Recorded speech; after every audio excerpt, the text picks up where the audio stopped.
ఇంకో ఇక్కడ అసలు సిసలైన ఈ 3 పంచాయలు మేజర్ ఉన్నాయి. ఇప్పుడు రాష్ట్రం మొత్తం ఈ 3 పంచాయల మీద నడుస్తున్నది.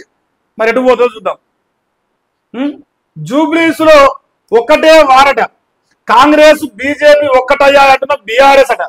బీజేపీ బీఆర్ఎస్ ఒక్కటేనని కాంగ్రెస్ ఏం ఆరోపణ చేస్తున్నారు. ఇప్పుడు ఇది ఏం జరుగుతుందంటే వీళ్ళు వాళ్ళ పైన వాళ్ళు వీళ్ళ పైన, వాడు దొంగ అంటే వీడు, వీడు దొంగ అంటే వాడు, కానీ అందరూ సంతోషంగానే ఉన్నారు.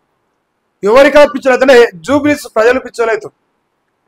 అరే ఎవడి ఒకటి ఎవడు వేర్పాటు, వీడు వాడిని చెప్తాడు, వాడు వీని చెప్తాడు.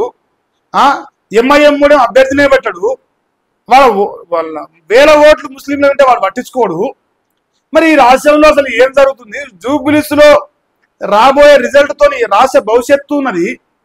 ఈ కాంగ్రెస్ పార్టీ ఫెయిల్యూర్స్ పైన ఈ ఇచ్చిన హామీలు నెరవేర్చాలంటే ఉన్న ఏకైక అవకాశం జూబ్లీస్ ఎన్నికల్లో గెలవడమే. ఆ కాంగ్రెస్ పార్టీ గెలిచిందా ఇక ఏ పథకాలు రావు. బీఆర్ఎస్ పార్టీ గెలవకపోతే మన బతుకులు మారిపోతాయి. ఇంకా రాబోయే 3 ఏళ్ళు ఇక మురుస్తాడు.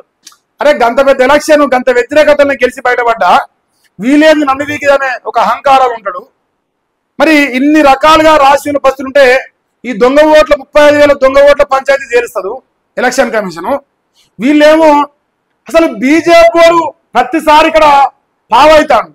కాంగ్రెస్ బీజేపీ వచ్చింది, బీజేపీ బీఆర్ఎస్ వీడే బీజేపీ వచ్చింది. అంటే బీజేపీ వాడు మరి పానకంలో పుడక లెక్క వీడు వాడు వాడుకోవడానికి పనికొస్తాడు ఆ పేరు.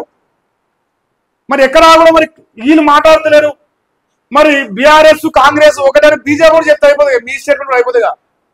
పండుకున్నారా పక్క వేసుకొని శమ్మ చెక్క శమలేసి మొగ్గ పండుకున్నారా లోపల? ఎలక్షన్లు వచ్చిన ఊరికొస్తారా? రేపైతే ఓటనా ఊరికొచ్చి అప్పుడు వాగురి వేస్తారు బాగా.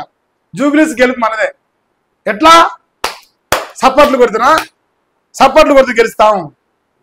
ఇప్పుడు ఈ పంచాయతీ నడుస్తున్నాయా? వీళ్ళొకటి వాళ్ళొకటి వీళ్ళొకటి వాళ్ళొకటి అని. ఎవడు ఒకటి కాదు, అందరూ దొంగలే. అందరూ వీరి మీద ముద్ర వేస్తే నేను బయట పడుతున్నాము, వారి మీద ముద్ర వేస్తే నేను బయట పడుతున్నామో. ఇప్పుడు ఎంఐఎం కాంగ్రెస్ ఒకటని రాయలేదు. మరి ఎంఐఎం కాంగ్రెస్ ఒకటని నేను చెప్పడం కాదు, యావత్ తెలంగాణ చెప్తున్నది, ప్రజలందరూ చెప్తున్నారు, ప్రజలకు తెలుసు కూడా. ఇట్లా కాంగ్రెస్ పార్టీ మరి పేపర్లను మేనేజ్ చేసి రాస్తా ఉంది. ప్రచారంలో కనిపించని ప్రజా సమస్యల ప్రస్తావన, రైతు బంధు, రుణమాఫీ, పెన్షన్, కరెంటు, నీళ్లు, తులం బంగారం, సచ్చినోనికి పైసలు, బతికినోనికి పైసలు, ఉద్యోగాలు, ఇట్లా ఏ దాని గురించి చెప్తారు. ఎంతసేపు ఆడొకటి ఈడొకటి, ఈ డెవలప్ చేసినా ఆ డెవలప్ చేసినా. ఇప్పుడే ఓన్లీ 2 నెలలకి వెళ్ళి డెవలప్. మాగంటి గోపీనాథ్ గారు చనిపోయినప్పటి నుంచే. ఇంకా ప్రచారంలో కనిపించని ప్రజా సమస్యల ప్రస్తావన, రాజకీయ ఆరోపణలు విమర్శలకే ఎక్కువ ప్రాధాన్యత ఇస్తారు. ముస్లిం మైనార్టీ ఓట్లపైనే హస్తము గులాబీ పార్టీ ఫోకస్ పెట్టింది. అంటే బీజేపీ పార్టీకి ఒక ముస్లిం కూడా ఓటేడు. కానీ అందరూ హిందువులు సిగ్గు లేకుండా మరి కాంగ్రెస్ కు ఓటేస్తాన్ని బరాబరుగా నమ్ముతారు. ఎందుకంటే మన సెక్యులర్ రం కదా, బరాబర్ సెక్యులర్ రం కదా, సెక్యులర్ రం కాబట్టి మరి నమ్మకుంటుంది. మైనార్టీలలో ఇంకో విషయం చెప్పాలి. సల్మాన్ ఖాన్ HYC అట. ఏం పేరు? సల్మాన్ ఖాన్. సల్మాన్ ఖానా? సల్మాన్ ఖాన్ అంతేనే, సల్మాన్ ఖాన్ HYC అట. అది కొట్టుర్రి. అది కొడితే ఒక ఆయన వస్తాడు, 9 మిలియన్ ప్లస్ ఫాలోవర్స్ ఉంటారు ఇన్స్టాగ్రామ్ లో. ఒక వీడియో పెడుతూ రోజు 10 లక్షలు 20 లక్షల మంది చూస్తారు. ఆయన జూబ్లీస్ లో ఇండిపెండెంట్ క్యాండిడేట్ గా పోటీ చేయబోతుడు. నాకు తెలిసి భవిష్యత్తులో నెక్స్ట్ ఎలక్షన్ వరకు ఎంఐఎం పార్టీని పంగలు జీరుతాడు అనిపిస్తారు. ఎంఐఎం పార్టీని తొక్కి నారదీసే పరిస్థితి మరి సల్మాన్ ఖాన్ HYC అనే అకౌంట్ నుంచి వస్తున్న వ్యక్తికి ఉన్నట్టుగా నాకు అనిపిస్తున్నది.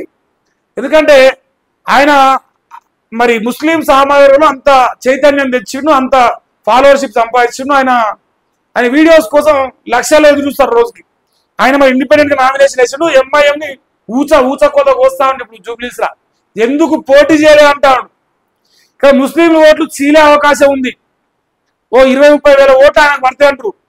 ఆయన కన్నా పైసా ఉంటే ఎక్కువ కూడా పడవచ్చు. సో ఇప్పుడు ఆయన ముస్లిం కాబట్టి హిందువులు ఓటారు దాదాపుగా ఎంతో కొంత ఇండిపెండెంట్ కాబట్టి.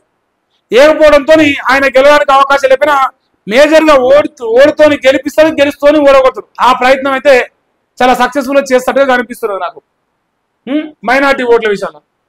ఇక వారిని మచ్చిక చేసుకునేందుకు వివిధ రూపాల్లో ప్రయత్నాలు చేస్తున్నారు. ఒక ఆయన ఈ పైసలు ఇచ్చని, ఆ పైసలు ఇచ్చని, ఒక ఆయన హిందీ మాట్లాడుతాడు, ఉర్దూ మాట్లాడుతాడు.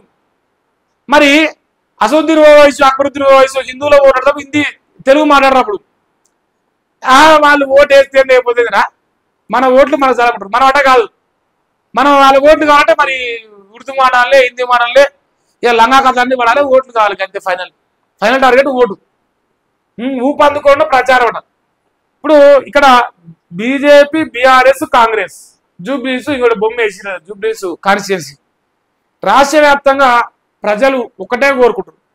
జూబ్లీస్ లో కాంగ్రెస్ పార్టీ కర్రుగాచి వాత పెట్టకపోతే జూబ్లీస్ ప్రజలిచ్చే తీర్పు కాంగ్రెస్ అనుకూలంగా వస్తే ఈ రాష్ట్రం నాశనం కావడానికి జూబ్లీస్ వాళ్ళు మాకు చిన్నగా మంట పెట్టి మంగళారతి వెళ్ళకుండా అవుతుంది. దయచేసి 2 చేతులు జోడించి కోరుతానా, మీ వల్లే రైతు బంధు వస్తుంది, మీ వల్లే పెన్షన్ వస్తుంది, మీ వల్లే పథకాలు వస్తాయి. ఆ పథకాలు రావాలంటే మీరు కాంగ్రెస్ పార్టీకి ఓటేది, అదొక్కటి కోరుతాను. సో అట్లా మరి కాంగ్రెస్ పార్టీ ఓటమి తెలంగాణ రాష్ట్రకు శ్రీరామ రక్ష, కాంగ్రెస్ ఓటమి తెలంగాణకు శ్రీరామ రక్ష అని చెప్పదలుచుకున్నా.